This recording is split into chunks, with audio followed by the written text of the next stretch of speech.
Pension की मांग को लेकर हजारों कर्मचारी पहुंचे कोर्ट। वित्त विभाग की हरी झंडी, कानून मंत्रालय चुप। कार्मिक लोक शिकायत एवं पेंशन मंत्रालय में राज्य मंत्री और प्रधानमंत्री कार्यालय में एमओएस डॉक्टर जितेंद्र सिंह ने बताया, वित्तीय सेवा विभाग ने पुरानी पेंशन बाबत अपनी रिपोर्ट दे दी है। पेंशन और पेंशनभोगी कल्याण विभाग उन कर्मचारियों जिनकी भर्ती के लिए विज्ञापन दिनांक 1 जनवरी 2004 को या उससे पहले जारी किया गया था को एनपीएस के दायरे से बाहर करने के संबंध में उचित निर्णय ले सकता है। केंद्र सरकार के कर्मचारी राष्ट्रीय पेंशन प्रणाली एनपीएस से बाहर निकलकर पुरानी पेंशन व्यवस्था ओपीएस के दायरे में आने के लिए संघर्ष कर रहे हैं। हजारों कर्मचारी इस मुद्दे को लेकर दिल्ली हाई कोर्ट में पहुंच चुके हैं। केंद्र सरकार ने हाई कोर्ट के फैसले के खिलाफ सुप्रीम कोर्ट का दरवाजा खटखटाया, लेकिन बात नहीं बन सकी। सर्वोच्च अदालत ने केंद्र सरकार की अधिकांश विशेष अनुमति याचिका यानी एसएलपी और समीक्षा याचिकाओं को खारिज कर दिया है। अब केंद्र सरकार ने सुप्रीम कोर्ट और हाई कोर्ट के निर्णयों के मद्देनजर वित्तीय सेवा विभाग डीएफएस और विधि और न्याय मंत्रालय से सुझाव मांगा है। वित्त विभाग ने अपनी ओर से हरी झंडी दे दी है, जबकि विधि और न्याय मंत्रालय अभी चुप है।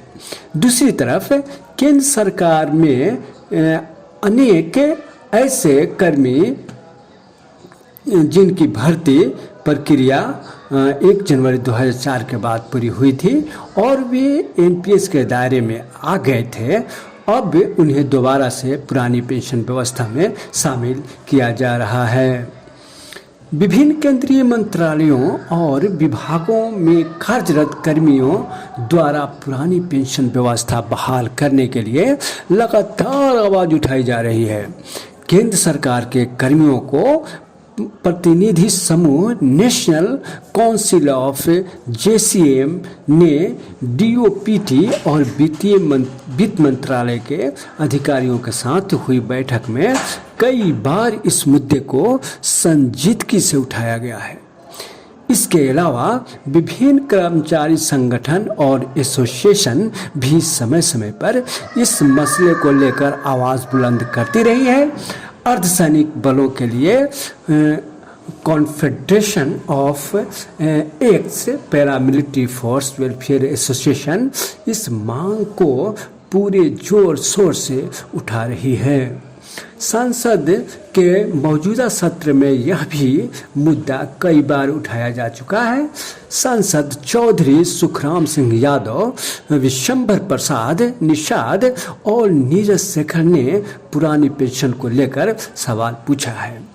नीरज शेखर ने पूछा, क्या पेंशन और पेंशन भोगी कल्याण विभाग यानी डीओपी एंड पीडब्ल्यू ने सर्वोच्च न्यायालय और उच्च न्यायालय के विभिन्न निर्णयों को ध्यान में रखते हुए वित्तीय सेवा विभाग डीएफएस एवं विधि और न्याय मंत्रालय से उन कर्मचारियों को एनपीएस से बाहर करने और उन्हें पुरानी पेंशन योजना में शामिल करने के लिए विचार मांगे थे, जिनकी भर्ती का विज्ञापन 31 दिसंबर को या उससे पहले जारी हुआ था।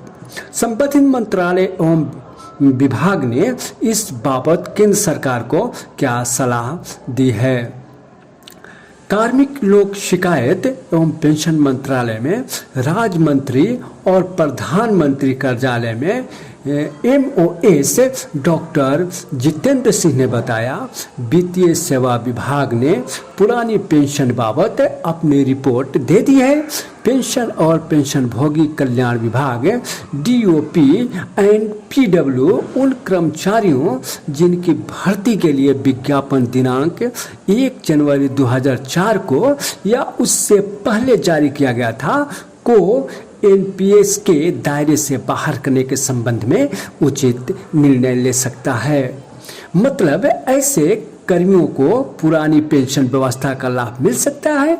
दूसरी तरफ विधि कार्य विभाग से अभी तक इस मसले पर कोई टिप्पणी प्राप्त नहीं हुई है। सदन में सुखराम सिंह यादव और विशंभर प्रसाद निषाद ने पूछा कि क्या सुप्रीम कोर्ट ने वर्ष 2021 के दौरान विभिन्न एसएलपी और समीक्षा याचिकाओं को खारिज कर दिया है। डॉक्टर जितेंद्र सिंह ने इस सवाल के जवाब में कहा, सर्वोच्च न्यायालय ने वर्ष 2021 के दौरान उन सरकारी कर्मचारियों को जिनकी चयन प्रक्रिया 1 जनवरी 2004 के बाद पूरी हुई थी, पुरानी पेंशन योजना का लाभ देने की अनुमति देने वाले दिल्ली उच्च न्यायालय के आदेशों के विरुद्ध भारत संघ द्वारा दायर कुछ एसएलपी को खारिज कर दिया है। बता दें कि वित्त मंत्रालय के आर्थिक कार्य विभाग द्वारा 22 दिसंबर 2003 को एक अधिसूचना जारी की गई थी। उसके तहत सरकारी विभागों में राष्ट्रीय पेंशन प्रणाली यानी एनपीएस को लागू किया गया था। 1 जनवरी 2004 के बाद केंद्र सरकार में हुई सभी नई भर्तियों सशस्त्र बलों को छोड़कर के लिए राष्ट्रीय पेंशन प्रणाली एनपीएस अनिवार्य तौर पर लागू कर दी गई। 22 दिसंबर 2003 की अधिसूचना के विशिष्ट उपबंधों को ध्यान में रखते हुए पुरानी पेंशन योजना या राष्ट्रीय पेंशन प्रणाली के तहत कवर किए जाने के संबंध में पात्रता निर्धारित करने के लिए रिक्तियों के विज्ञापन की तारीख को प्रासंगिक नहीं माना जाता है। अब सुप्रीम कोर्ट ने उन सरकारी कर्मचारियों को जिनकी चयन प्रक्रिया 1 जनवरी 2004 के बाद पूरी हुई थी, पुरानी पेंशन योजना का लाभ देने की अनुमति देने वाले दिल्ली उच्च न्यायालय के आदेशों के विरुद्ध केंद्र सरकार द्वारा दायर कुछ एसएलपी को खारिज कर दिया गया है।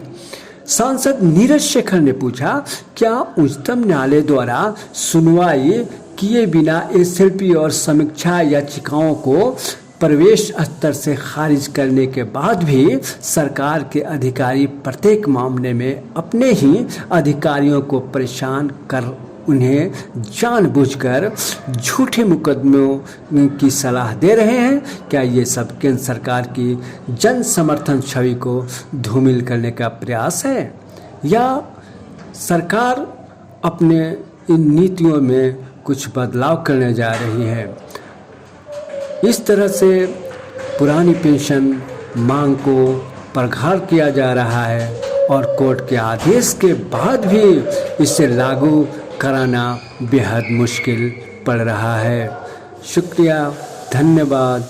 आपने इस चैनल को सब्सक्राइब करें और ज़्यादा से ज़्यादा शेयर करें। धन्यवाद।